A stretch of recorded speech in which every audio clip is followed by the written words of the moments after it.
శిథిలమైపోయిన place ఇది. ఒకప్పుడు tsunami కూడా వచ్చింది. ఈ సముద్రం దగ్గరగా మనం ఉన్నది కాదు. సముద్రమే రోడ్డు పక్కనే ఉంది. అంటే సముద్రంలోనే రోడ్డుందన్నట్టు. చూడండి అలలు నాకైతే ఒక రాకాచి అలల్లా అనిపించాయి. చాలా భయం కూడా అయ్యింది. ఇది ఎక్కడో తెలుసా? మీకు తెలిసిన వారు ఎవరైనా వెళ్ళిన వారు ఉన్నారా? ఎక్స్‌పీరియన్స్ చేసిన వారు ఉన్నారా? అయితే సముద్రాలంటే ఎన్నో చూసాం కానీ వామ్మో! నాకు ఈ అలలను చూస్తే మాత్రం ఎక్కలేని గుండె దడ వచ్చింది. ఇవి అసలు చాలా అంటే చాలా డేంజర్‌గా అనిపించింది ఈ సముద్రం. మేము ఆటోలో వెళ్తున్నాము. వెళ్తుంటే కూడా ఆ సముద్రంపై నీరంతా మాపై పడుతూనే ఉంది. అయ్యో! నేను ముందుగా చెప్పాను కదా! సునామీ వచ్చిందని. అవునండి. ఇక్కడ ఒక 60 ఏండ్ల క్రితం అంట. దాదాపుగా 60, 100 సంవత్సరాల క్రితం సునామీ కూడా వచ్చిందంట. ఇది ఎక్కడ అంటే రామేశ్వరం. ఈ రామేశ్వరంలో ఇక్కడే అంటే ఇది ధనుష్కోటి రామేశ్వరంలో ఇక్కడే ఇప్పుడు మనం చూస్తున్న ప్లేసుల్నే రామేశ్వరంలో ఈ అలలొస్తున్నాయి చూడండి. ఇక్కడే రైల్వే ట్రాక్ ఉండేది. నేను ముందు వీడియోలో పెట్టాను చూడండి. ఆ శిథిలాలయిపోయినాయి చూడండి అవి. ఆ రైల్వే ట్రాక్‌లో అప్పుడు 150 మందో ఏమో వచ్చారంట. అప్పుడే సునామీ వచ్చిందంట. దాదాపుగా ఒక 300, 400 మంది ఒకేసారి చనిపోయారంట. అప్పటి నుండి రైల్వే ట్రాక్‌ని మార్చి వేరే అంటే మన గుడికి దగ్గరలో పెట్టారు. ఫస్ట్ ఒకప్పుడు ఇక్కడే టూరిస్ట్ ప్రాంతం ఉండడానికి అన్నిటికి సముద్రం పక్కనే ఉండేది. అంటే శిథిలాలైపోయిన ప్లేసులు మనం ధనుష్కోటికి వెళ్తూ ఉంటే కనిపిస్తూ ఉంటాయి. కానీ నిజంగా చెప్తే అసలు నమ్మరు. సముద్రాన్ని చూస్తే మాత్రం నోరు తెలుసుకొని నిన్ను తినేస్తా అన్నట్టు వచ్చినట్టు అనిపించింది. అసలు అంత అలలు నేను వైజాగ్ వెళ్ళినప్పుడు చూసాను గానీ, ఆ సముద్రానికి, ఈ సముద్రానికి తేడా చాలా అనిపించింది. అసలు ఎంత అంటే అంత అనిపించింది. ఇక్కడ మేము ఫోటోస్ దిగాము. ఇక్కడ లొకేషన్ అయితే సూపర్ అండి.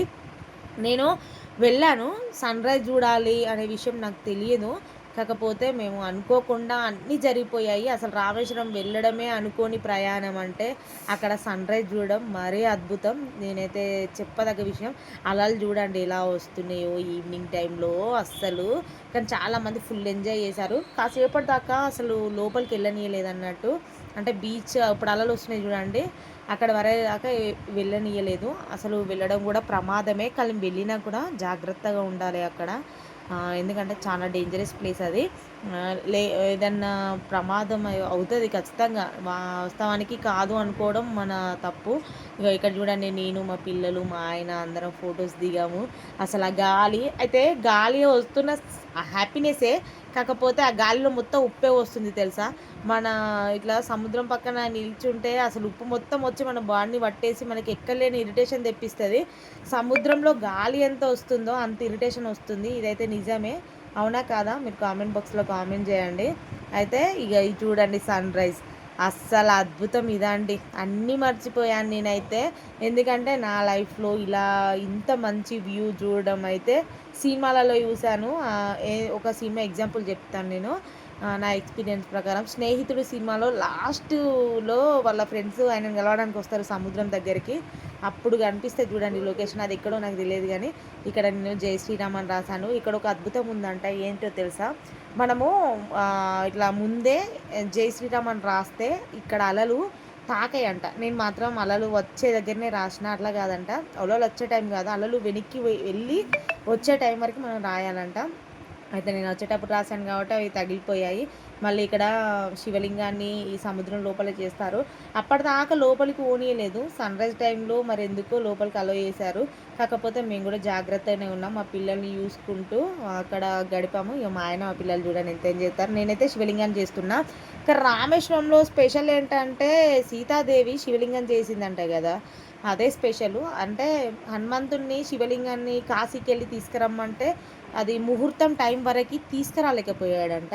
ఆయన తీసుకురాలేదు అని మరి పూజ జరపాలి గదా అని అప్పుడు సీతాదేవి ఇసుకతో ఇక్కడ ధనుష్కోటి నుండి ఇసుకతో శివలింగాన్ని చేసి అక్కడికి అంటే రాముడి దగ్గరికి తీసుకెళ్ళి ఆ శివలింగానికి పూజ చేసే సమయం వరకే కాశీ నుండి హనుమంతుడు అది శివలింగాన్ని తీసుకొస్తాడంట.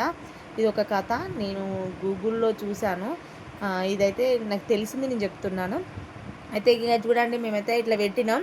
అయితే నేను చాలా దూరం చేశాను శివలింగానికి. ఈ అలలు తాకుతాయా? తాకయా? శివలింగానికి అభిషేకం చేస్తాయా? చెయ్యయా?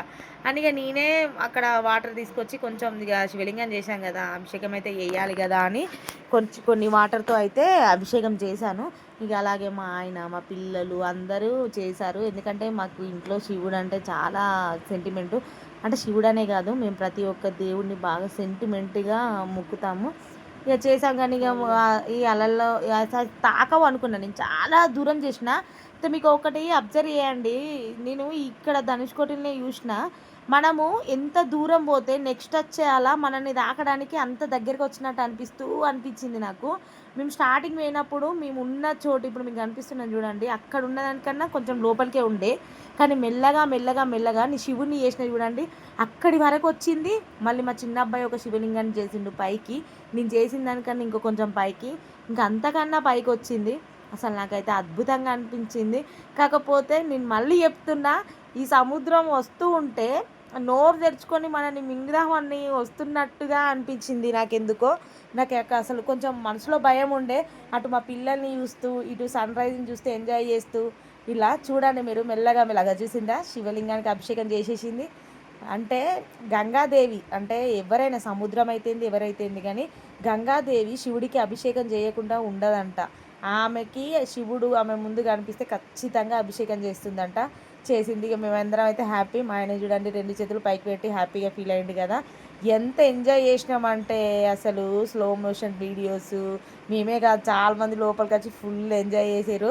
అసలు మనము ఏదైనా కనిపిస్తే చిన్న పిల్లలం అయిపోతాం కదా, ఇలాంటివి కనిపిస్తే అసలు ఎంత బ్యూటిఫుల్ ప్లేస్ తెలుసా అసలు. నిజంగా ఒక్కసారైనా లైఫ్లో రామేశ్వరాన్ని విజిట్ చేయాల్సిందే, ఖచ్చితంగా వెళ్ళాల్సిందే. బాగా భారీ ఖర్చేం కాదు. అందరూ భయపడుతుంటారు, అందులో నేను ఒకదాన్ని, నేను కూడా భయపడ్డా ఫస్ట్ స్టార్టింగ్లో. కానీ మనం అనుకున్నంత భయం ఏమి ఉండదు. మంచి చూడదగ్గ ప్లేసు. సన్ రైజ్ని అయితే అస్సలు మిస్ కావద్దు. అక్కడ ఆటో వాళ్ళని మాట్లాడుకుంటే ఎంత నలుగురికి అయితే 1200 తీసుకెళ్తారు. అన్నీ ఒక 6 ప్లేస్లో 7 ప్లేస్లో చూపిస్తారు. ఒకప్పుడు రామసేతు రాయి ఉండేనంట.